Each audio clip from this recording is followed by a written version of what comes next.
Hello, everybody, and welcome back to the Jack Threlfall Show. Welcome to the interview segment for this week's episode, and we are joined by a very, very special guest, Mr. Tom Gaymor. Hello, Tom. Welcome to the show. Yeah, hello, Jack. Thanks for having me, mate. Looking forward to chatting all things motorsport. Absolutely. So could you explain a little bit about what your role in motorsport is at the moment? Yeah, absolutely. I'm still trying to find that out after 20 years. No, I started off wanting to compete and very much went through the sort of young driver pathway, retired through injury and a lack of funds. So that's pretty much a familiar story. Absolutely. I swapped the steering wheel for a microphone, and I've been fortunate enough to be broadcasting for sort of 8-10 years in the sport. And I've really enjoyed that opportunity and found a great deal of enjoyment out of broadcasting. So I'm predominantly a broadcaster, but I do work, I'm passionate about human performance. I do work in the sport, in and around coaching and trying to change a narrative within motorsport about the importance of developing people and that kind of thing. So that's a rough summary. Brilliant. So was commentary always something you had an idea that it could be in your path even while you were driving, or was it very much let's find a way to get back into racing after your career sadly obviously ended with that injury? If I'm brutally honest, I was really petulant when I couldn't drive anymore, and it was very much sort of like a relationship split when you're still sort of madly in love with the person that's sort of drifting away from you. And I was so disappointed and sort of heartbroken that I couldn't continue. I sort of needed some time away from the sport, and commentary wasn't something that I thought a great deal about. I was doing one or two things with Getty Images in and around sport, but not motorsport, and living with a friend who I went to school with, believe it or not, Shemi Alcott, who does some work in broadcasting, a skier. You'll see her on BBC Ski Sunday and that kind of stuff. And she sort of was doing some work for Eurosport, and she said, well, come down and meet the people and see what opportunities are there. And I did that and never looked back. So that's how I fell into commentary. And I think my first race was a Formula Renault race, actually, 2-litre race, Euro Cup race. And I really enjoyed it. And I never look back. It gives you a fantastic adrenaline rush, very much like competing. And live TV's chaotic. It's very much being comfortable with the uncomfortable and the unknown. And again, a real correlation to competing. And commentary gives you an opportunity to shape the narrative as well. So you bring the race alive and give it a heartbeat and try and make it as entertaining as possible for those listening. And your time as a driver, that experience, that kind of technical fluency you have with the car, I guess mechanical sympathy is a way a lot of people frame that. Was that something you felt from the start was a real benefit to your commentary in telling that narrative and being able to describe the sensation of understeer through the wheel, or, that feeling in your kind of butt cheeks and your shoulder blades of the weight of the car moving around? Was that a big part of the kind of value you were able to deliver in commentary? Yeah, I mean, first and foremost, you need to be able to see what other people can't see. And that's the benefit of experience, certainly as the pundit. You've then got to be able to communicate that. Nobody helps you in terms of how you communicate, how you commentate, how you're meant to be on TV. So it's very much sink or swim. And I'm learning still. I'm not a journalist or a natural communicator, but I get better and better, I hope. And your ability then to put into words what is happening is important. And then I made the transition to leading coverage. So that just makes me more versatile. I can be a colour or I can be a lead commentator. And I actually find myself leading more and more nowadays. And I really enjoy that, because you have an idea of what it is you want to get out of the pundit who's sitting next to you. So you've got a natural fluency around the terminology and the understanding, and you can get the information out of the expert that sat alongside you. So does that feel like a formula that the kind of broadcasters have, in that you have that lead commentator, and then normally the lead commentator is paired with an ex-driver, but you were kind of meshing those two traditional boundaries there. Is that something that's just set up by the industry? I think it could be interesting for people to understand what the production side of race commentary is like. So is that just kind of a traditional division between lead and color commentary that's existed for a long time?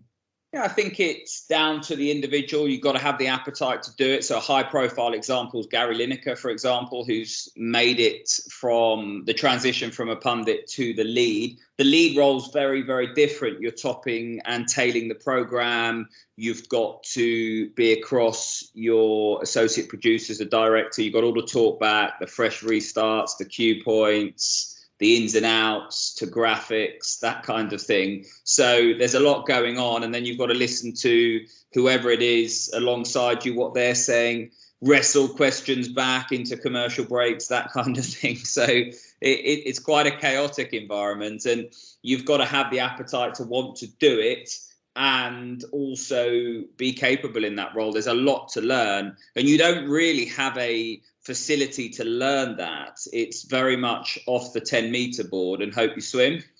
Absolutely. Which is quite brutal at times, especially in the modern world with Twitter and all kinds of social media platforms where people are the first to make you aware of any mistakes you might have made. Oh, absolutely. I get some messages on the podcast when I've got a year wrong or a team name or something. But I wanted to touch on your IndyCar coverage because people may recognize you from the Sky coverage on IndyCar and especially the Indy 500. I know the 2021 Indy 500. I mean, what a brilliant race it was, but also that was a kind of a special event for Sky with you and Lando Norris and Natalie Pinkham there presenting the race in a kind of, it felt like they pushed some budget towards that and they felt you were really able to deliver value there. When you're working with Lando Norris, who you obviously spent some time with in his junior Formula career as well, did you feel a kind of a special ability there to share the commentary role with him? He's obviously a driver, but what was that like working with him in a commentary role?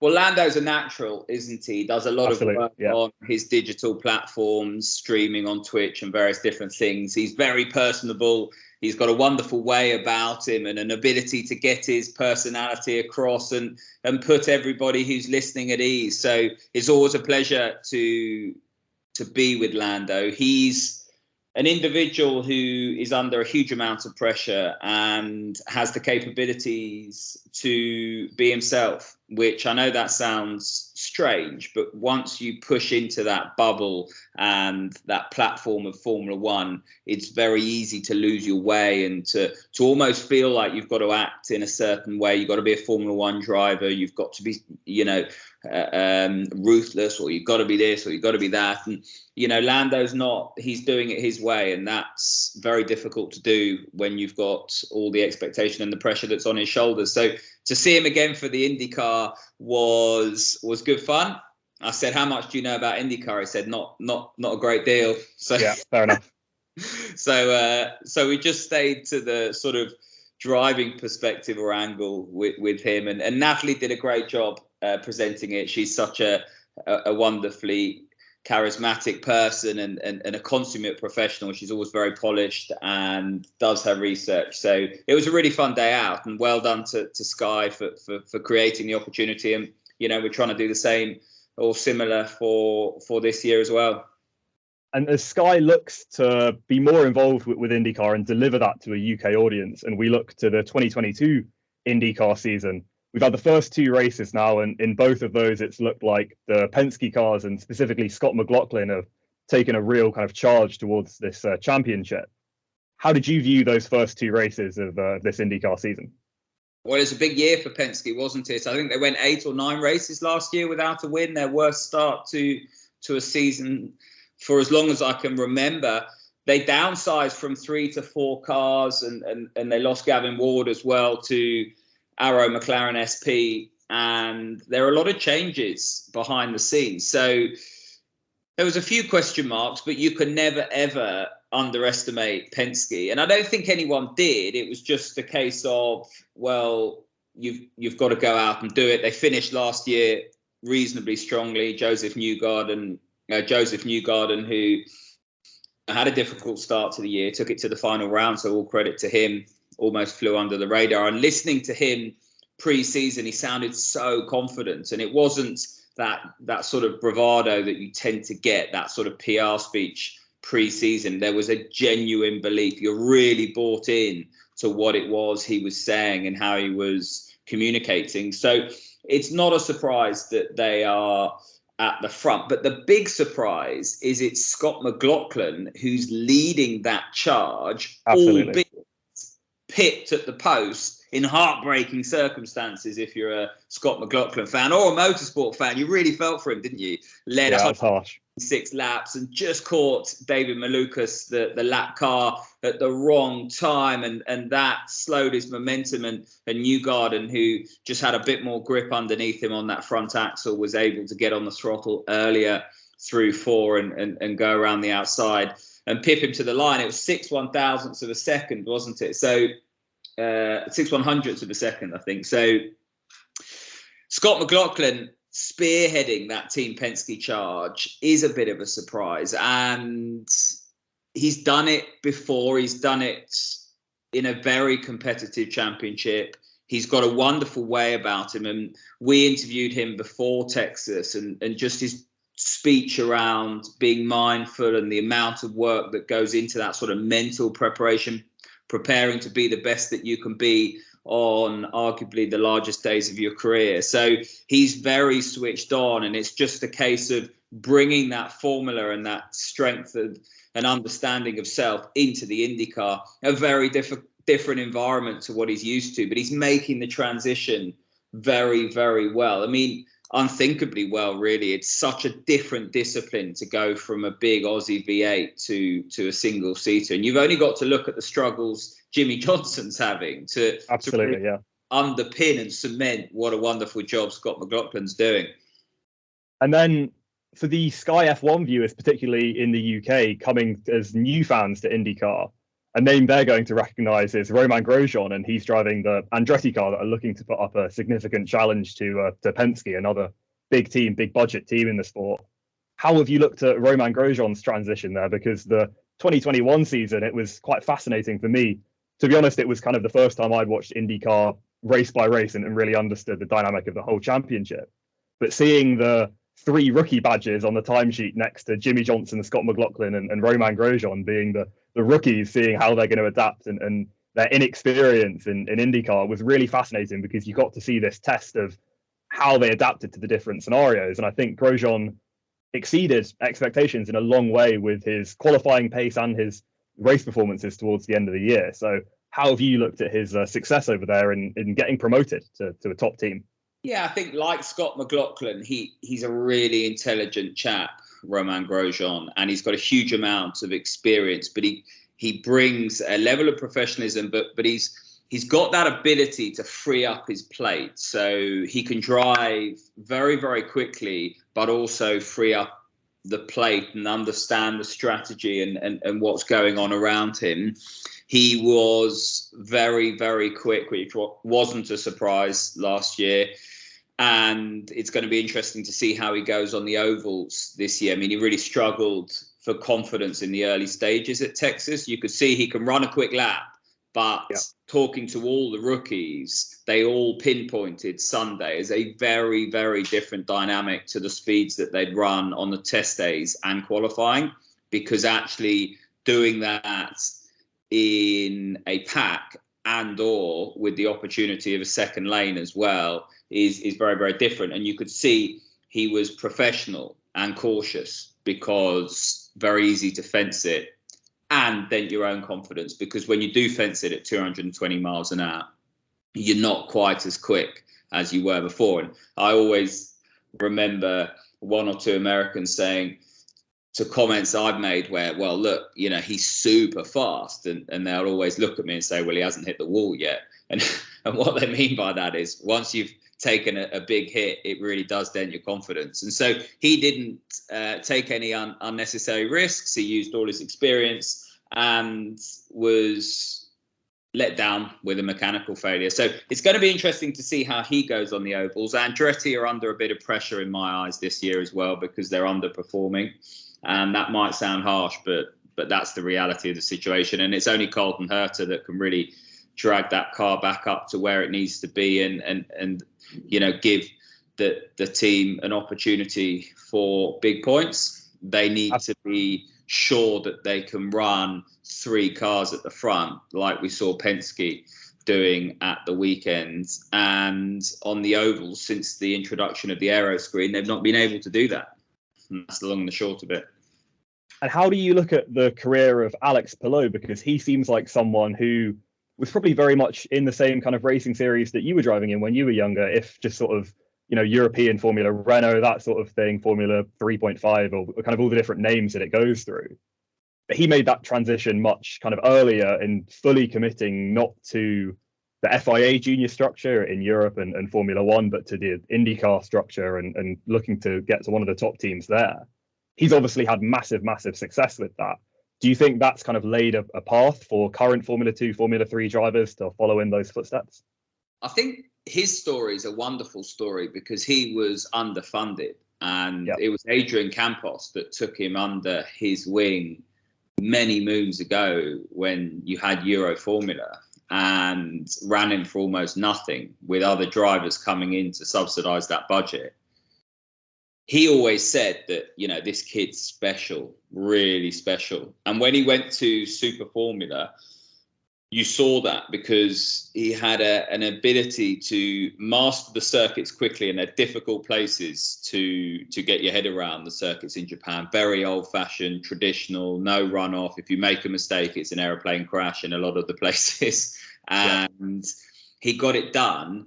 Team Go, Honda, everybody spotted his opportunity there. That correlated to a conversation and a phone call with HPD in America. He got the opportunity to test. He was really quick straight away, and he's never looked back. And as soon as he got that opportunity at Chip Ganassi, it wasn't a case of, right, I'm going to come in and learn and, tiptoe around, and I've got great teammates around. He was bullish. He's always been bullish about what he's capable of doing. And I don't mean that in a brash, confident. He's not that type of individual. He's very quietly spoken. He's very humble, but he goes about his work in a seriously bullish way. He is always maximizing what he's got underneath him. And whether or not that's just finishing 5th, that was the strength of his championship run. He never, ever feels the pressure. When he's got a car good enough to finish 5th, he'll finish 5th. Whereas if you see some of the other drivers, they're always trying to win every race, and they might drive into someone trying to do that. And then what was a 5th or a 6th then becomes a 16th and a 17th. And that's the difference. I always say, when you're trying to put a championship together, it's where you finish when you're not winning. And that's what Palou does really, really well. And if you look at what he did at St. Petersburg, where didn't really have the opportunity to be as close to the front as he would have liked, but he came through and maximized his package and didn't make any mistakes and was bulletproof all the way through the race. It's a real champion's drive, and that's not a cliche. And then again at Texas, he wasn't as comfortable as Ericsson and Dixon throughout the weekend. You could see that, but he didn't throw it away, didn't fence it. He didn't finish 16th and 17th. He came through to what was a top 10 finish. And, those aren't big points, but they're points nevertheless. And when you're not winning, you've got to be able to convert. And he knows that he will come to circuits where he is capable of winning, and then he's got to pocket those points. And as long as he does that, he's going to be in a really strong position. I can't see him going away. He's going to put a really good championship defense together. And I think because he isn't brash and showbiz and this and that, he somewhat goes under the radar. He almost doesn't have that persona that you sort of apportion to a champion. He's very quietly spoken, and I quite like that about him, and sort of long may that continue. So when you look to driver development, obviously it was a key part of your career, moving on from your time as a driver. I think it was a kind of a really noble decision to not. You spoke about earlier, kind of not liking racing after the accident, in the sense that you just felt disconnected from it, you felt prevented from competing, and there's a kind of anger there at that, and a frustration.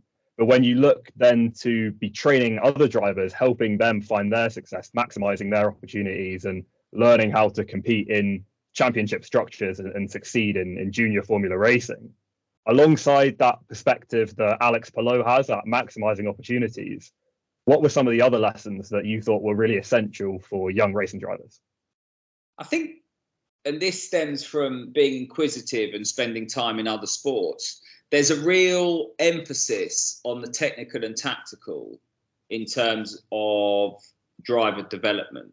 But that tends to boil down to instruction. So what people do, coaches or engineers, is they'll look at the data and they will then, with a tech and tack lens on that, instruct the driver to be a certain way or do things in a mechanical motion. So brake there, pick up the throttle there, steer there, all of those kinds of things. And there's not much of an emphasis on coaching, on personal development. So the human underpins the performer. So when we see teams or individual athletes be the best that they can be on the greatest days of their career, that comes with a huge amount of understanding of self and a huge amount of personal development and understanding of the human psyche and what goes into top performance. And we don't do that very well in our sport. And that's why you see some athletes really flourish in the moment, and you'll see some athletes or teams capitulate in the moment. Penalties, for example, in football is a prime example. Really pressurized environment, and you see some people flourish and some people they really struggle with the moment.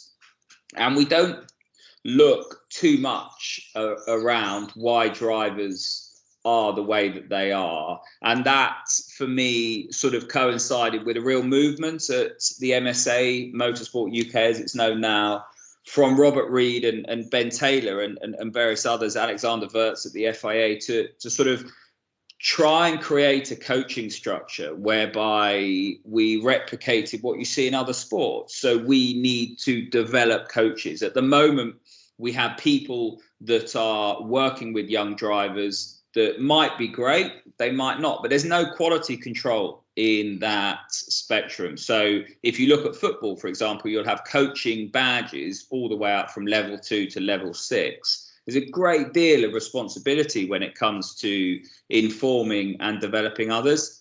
So we're still banging that drum, but there's lots of work to be done. So when I went to Carlin all those years ago, it was to not necessarily look at the tech and tack, but it was to actually work with drivers to better understand how they can be the best that they can be. So when we go into a qualifying session, for example, it's not like, right, my brake shape needs to be X, Y, and Z. It's peeling that back, going further up the river, if you like. How did you sleep? What did you have for breakfast? How do you focus on process? Because if you can focus on process, the outcome takes care of itself. Whereas what happens is a lot of athletes will start to fear failure. They'll start to tighten up as the week progresses, as the weekend gets underway. They'll start, it's the what if that happens? What if this happens? You know, all the pressure and expectation on your shoulders. You're solely focused on outcome. And actually what happens when you solely focus on outcome,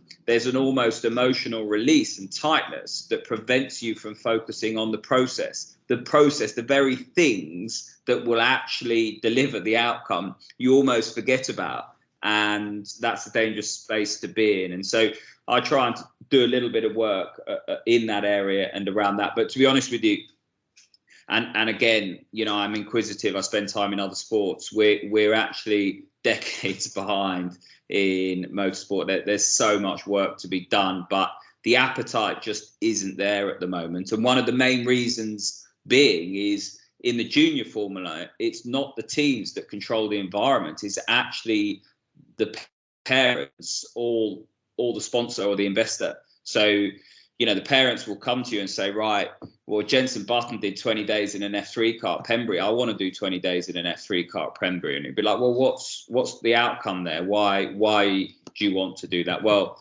because Jenson Button did that, and, you know, he's a world champion. It's like, well, actually, looking at your son or daughter, we think that there is more time to be invested in developing this, and this, but that tends to fall on deaf ears, because the parents or the investor will be like, listen, if you're not going to deliver what I want, I'll just take my money elsewhere and we'll go to another team who will. And that's the sort of conundrum that you're up against. So it becomes really frustrating when you're trying to implement this type of work within that area.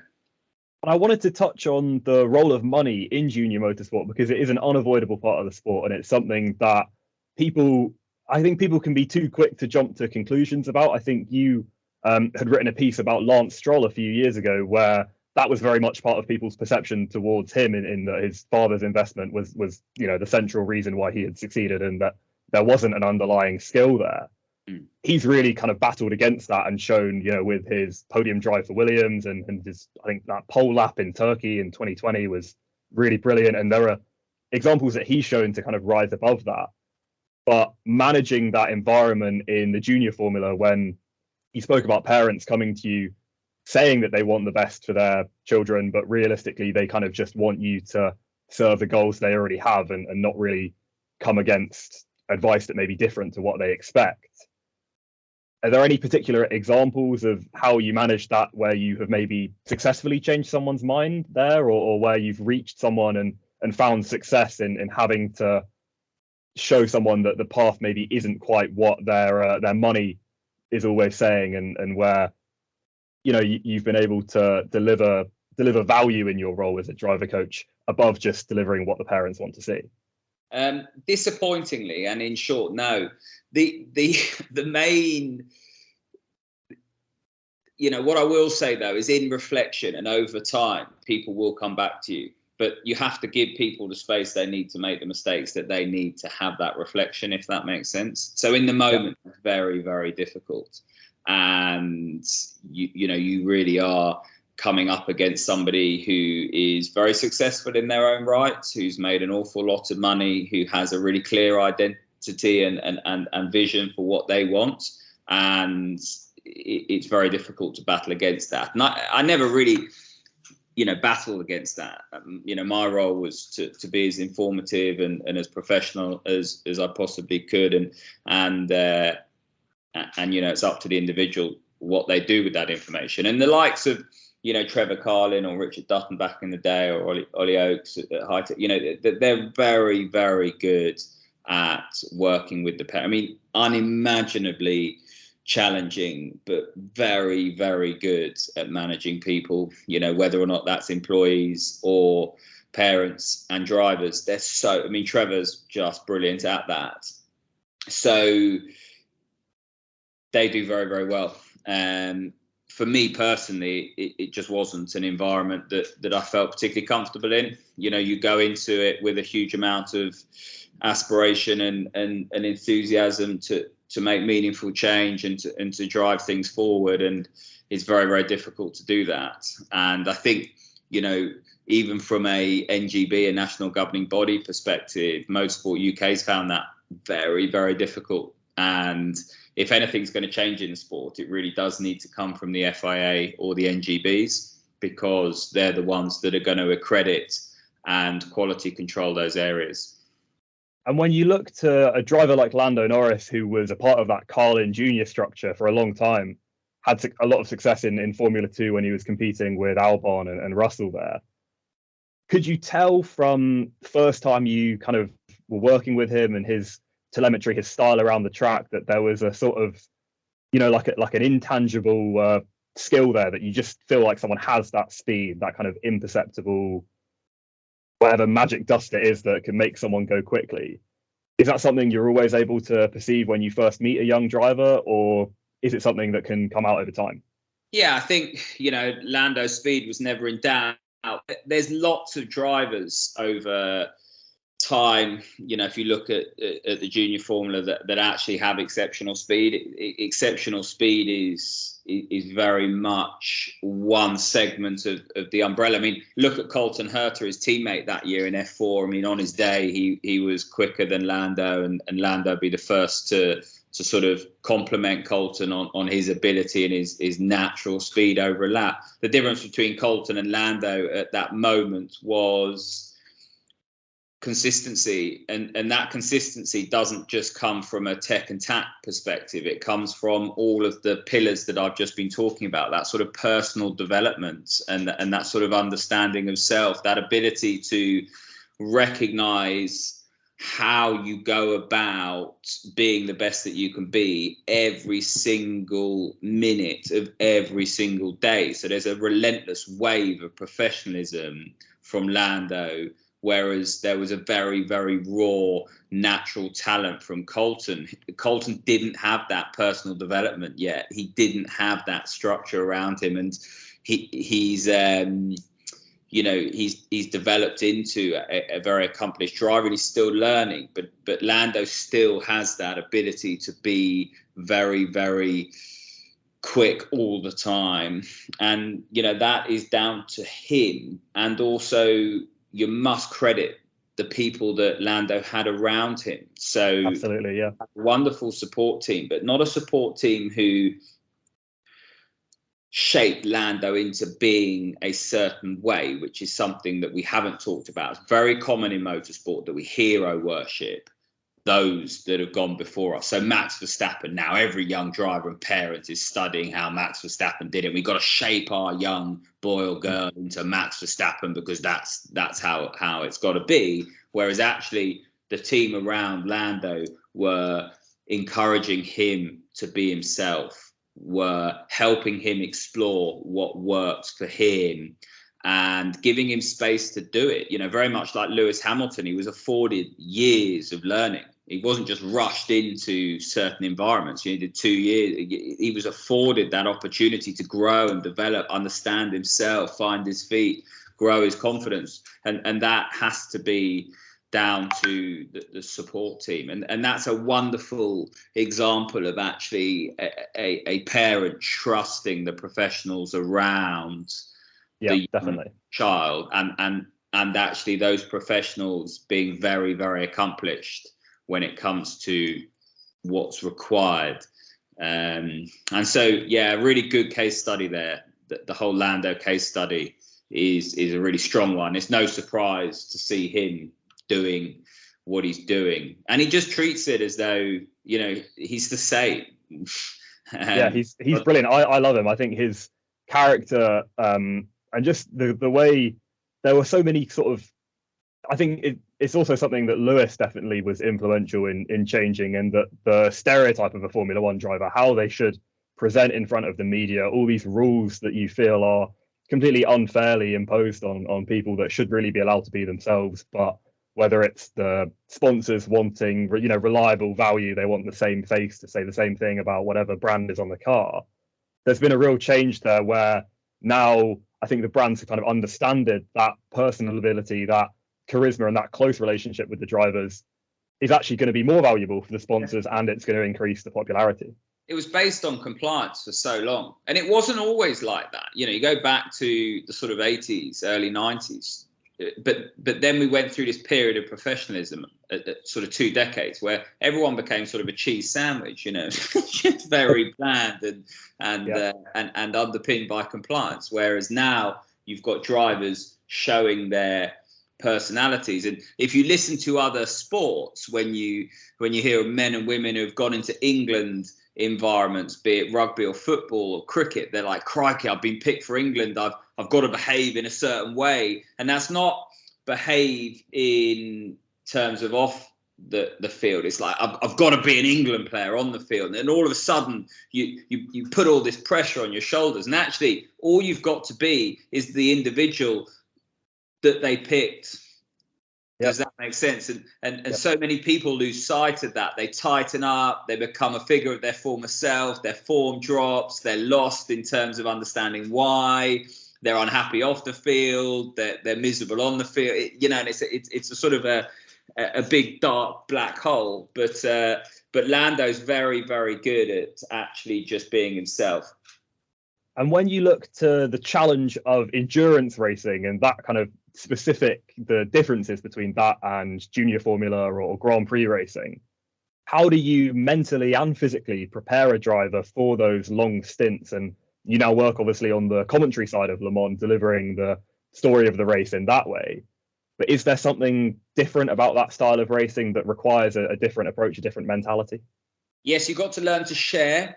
So that doesn't always come quickly to certain individuals, mainly being because you've been a one-man band for so long and you've been very, very forthcoming around what you want and shaping the environment for you. And now you've got to share your toys, which is difficult. You've got to compromise. Compromise is a massive word when it comes to endurance racing, from the comfort of where you sit. Now, that might be innocuous to most people, but if you play golf and you just change your golf swing, change your golf grip, it doesn't feel right. And so how you sit in the car and the way you sit, whether or not you've got tall drivers, short drivers, that compromise is difficult. So the environment naturally feels a little bit different. Then you've got a car and the best teams and cars have a compromise across the setup. So you might not like a car that understeers, but the other two drivers do. And so there's a bit of an input in terms of understeer there. You've got to learn how to drive around that dynamic, generate the lap time and so forth. So that there's a huge amount of compromise and a real understanding as to what the bigger picture's about here. And then from a racing perspective, you've got to make sure that your green flag averages are strong. They talk a lot about green flag average. It's not about lap time. It's about what you can generate as your average across a stint. And that's particularly prominent when you see teams double or triple stinting tyres. So you might see an inexperienced sports car racer be very quick on their first stint, but then there's a big drop off over the second and third stint. So if you look at the green flag average across the 3 stints, 3 hours in the car, it's not as strong as, say, the experienced driver that let the young driver go at the beginning and actually has a slower lap time, but is much more consistent over that green flag average. It's the hare and the tortoise. So the hare goes off, and then 3 hours later, the tortoise is coming back. Yeah. So strategically and tactically, that there's a very big dynamic change there. And sports car racing is fascinating. It's been a really difficult time for sports car racing with the regulation changes and not quite the representation that we would have wanted from manufacturers, not just in the top tier, but also in GTE Pro. And so there is a light at the end of the tunnel for some really exciting years to come. But at the moment, it has been challenging. We can't lie about that. And if you look at Sebring, I didn't watch much of it, but they didn't get the balance of performance terribly, correct there, did they? Because Alpine were just sort of gone. And if you're Toyota and you're spending all of that amount of money developing hypercar technology to get that sort of result back, it's you'd be scratching your head a bit, wouldn't you?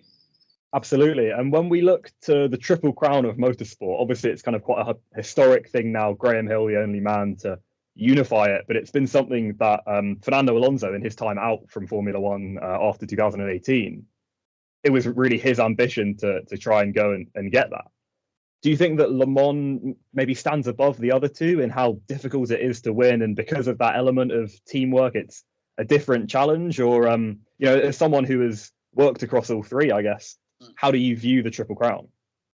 Well, I think, and this is going to be controversial, but essentially Indy 500 and Le Mans, I think, are the hardest to win, because certainly with Le Mans, you don't win Le Mans. Le Mans chooses you. Yeah. And what I mean by that is there's just so many variables. It's just so unimaginably hard to match all of those variables to come together and to you know, be on the top step of the podium. And you know, the last few years have sort of diluted that a little bit because of the lack of competition and so forth. So you know, you've had to be in a certain stable to be able to deliver, and that's what brings me on to Formula One and the Monaco Grand Prix. You've got to be in a certain car to deliver around there, and so the variables are less. So that's why, I mean, it's unimaginably challenging to win a Grand Prix, full stop. Never mind win a Grand Prix around the streets of Monte Carlo. So I'm not by any stretch of the imagination diminishing those. I'm just saying that, of course, yeah. I think that there's so many other things that need to come together for you to be able to win a 500 or for you to be able to win at Le Mans. It's not just being in a top team. Whereas actually at Monaco, if you're in a top team, you stand half a chance. If you qualify well, it's going to be very, very difficult to sort of knock you off that top step. And when we look to junior Formula, the Macau Grand Prix, that's something that is integral to the history of junior Formula racing, and it stands up similar to Monaco as, I mean, obviously I've never driven it, but just from looking at the way the track is designed and the onboard footage and the bikes go around there as well. I mean, the fact that bikes still drive around the the Macau Grand Prix track is insane. But the skill that it takes to control a Formula 3 car around that track, how do you view the importance of that? I know in Lando Norris's Formula 3, the 2017 Macau Grand Prix, he was racing with Dan Ticktum, and there was this big crazy finish at the end there. How have you looked to Macau as maybe a step in driver development or an important moment in people's junior Formula career? Well, I think if you speak to racing drivers, past and present, they'll say Macau's the greatest street track on the planet, end of. I mean, yep. Monaco is a wonderful occasion, but in terms of the actual track layout, it just doesn't compare. I mean, it's magic, Monte Carlo, because of the nostalgia, and you feel like you're in a movie, and it's like a time warp, and it's just everything about it. It's just the most incredible occasion. But if you go for out and out, just the buzz and the layout and what it takes to put together a great lap at Macau because of the length of the track and the different dynamics from slow speed to high speed, I think everyone will always say that Macau's just special. And also F3 cars are arguably the best balanced car and the most enjoyable car for any racing driver to really set foot in. So racing drivers who've been to Macau have unimaginably fond memories of that experience. So, you know, I think, yeah, well, I've said it. I think Macau is from a driving perspective, just unbelievably special.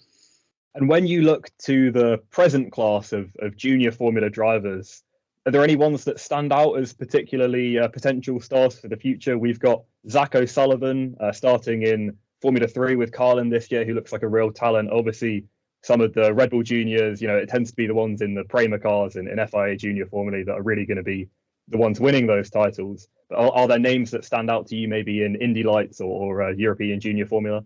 I think the three strongest drivers outside of Formula One at the moment in terms of young talent and raw ability, Alex Palou, Colton Herta and Oscar Piastri. I think, yep. You know, those, I mean, there's more drivers than that are capable of being very quick in a Formula One car. But in terms of actually being real candidates for world championship credential, I think those three are really, really special. And I've deliberately not gone further down the ladder because, again, going back to the speed of which humans develop at, it's all relative. So we love to hero worship the individual who is mature enough to be the best that they can be at 16 or 17, but it might be that at 23. I mean, look at Chris Robshaw, first captained England at 26, first cap 23. Now, you know, there's individuals coming into that rugby squad at 19, 18, 19, 20. Yeah.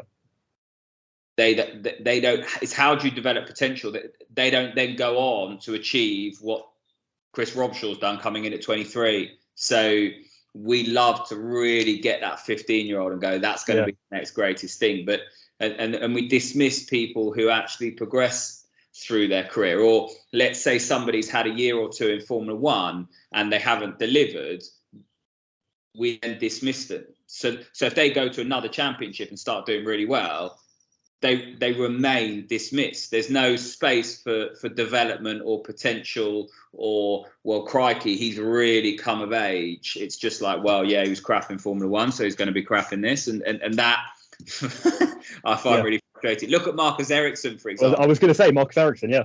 Strength to strength.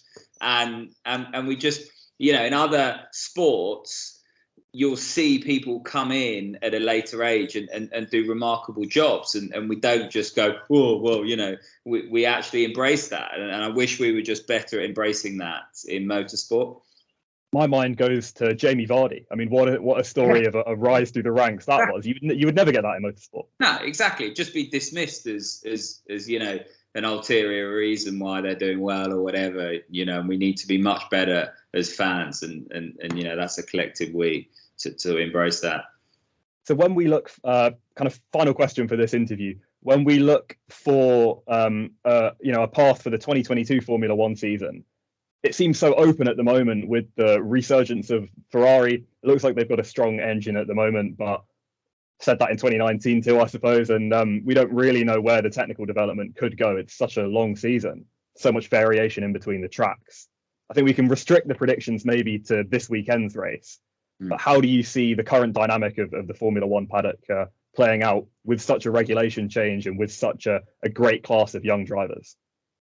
So I think with the first couple of flyaways, it's all about being out of the box and that initial interpretation. Yeah, we saw some big upgrades arrive before Bahrain, but people will be bringing upgrades. That's the nature of Formula One, but it's not going to be until we get into the European season when you've got your first real raft of upgrades, your upgrades 2 and 3 that have been, pushed through hard from pre-season testing in the first 3 races. So there's a couple of stages that we've got to get through before we get a true representation of the form guide. But Ferrari looked strong. They've looked strong all the way through. They were brilliant in Bahrain, and there's no reason why they shouldn't be really quick this weekend. I mean, we know the Red Bull's quick, Max Verstappen's quick. And then there seems to be a bit of a drop off, and Mercedes are sort of 1 foot in either camp. So if they don't quite get it right, they're going to be back. Absolutely, but if they get it right, they're going to be on the coattails of Ferrari and Red Bull. So they got a bit of work to do. And I think it's worth also talking about Carlos Sainz. A lot of people will see Charles Leclerc as the team leader there. Do not write off Carlos Sainz. He is a driver who is growing and was very, very quick against Lando Norris, beat Charles Leclerc in the title fight last year, will be a thorn in the side. And on his day, he's very, very good. And in my mind, if Ferrari do go on to dominate, do not discount him as being a world champion, because he's not just a number 2 at Ferrari. He is very, very good and continuing to improve as well. So you spoke about earlier Alex Palou's dedication to maximizing every opportunity, even when you're not winning, kind of managing that. The expectation to be the first driver is probably on Charles at the moment. So maybe Carlos will be able to benefit from that and kind of adopt the lessons from Palou's style to build that championship challenge. It's so hard to really build a championship in Formula One with that many races and with the Ferrari strategists, but you might be able to kind of put it all together throughout the year with the equipment they've got at the moment. So Carlos Sainz world champion confirmed. We can just kind of end the season now then, I suppose. I think he was 40-1 a couple of weeks ago as well, Carlos Sainz. Wow. Which are pretty big. That's what I mean about people just writing him off. I mean, Charles Leclerc is obviously just, he's a once in a generation talent. So for Carlos to be that close to him, is special. I think Charles has so much expectation on him, and driving at Ferrari comes with an unimaginable amount of pressure that, we've seen Alonso and Vettel not necessarily flourish. So, Charles doing a wonderful job to manage that, steer the team, and they've got a great friendship between them, and they seem relaxed at the moment. So long may that continue, because I think if they can stay relaxed, both of them will flourish. Well, hopefully we'll have a brilliant championship challenge on our hands in all the categories we've spoke about, because it seems like beyond Formula One, motorsport is really in a brilliant place at the moment. When we look to all the different open wheel categories and the GT and sports cars and even the supercars in Australia series that Scott McLaughlin has transferred over from, it should be a really, really special year. So thank you very, very much, Tom, for coming on the show. We've covered a lot in the interview, and it's been a real treat to learn about all the different kinds of racing, some of the kind of ins and outs of the industry, and some stuff I was definitely really excited to learn about. So yeah, thank you very much for coming on. Thank you for having me.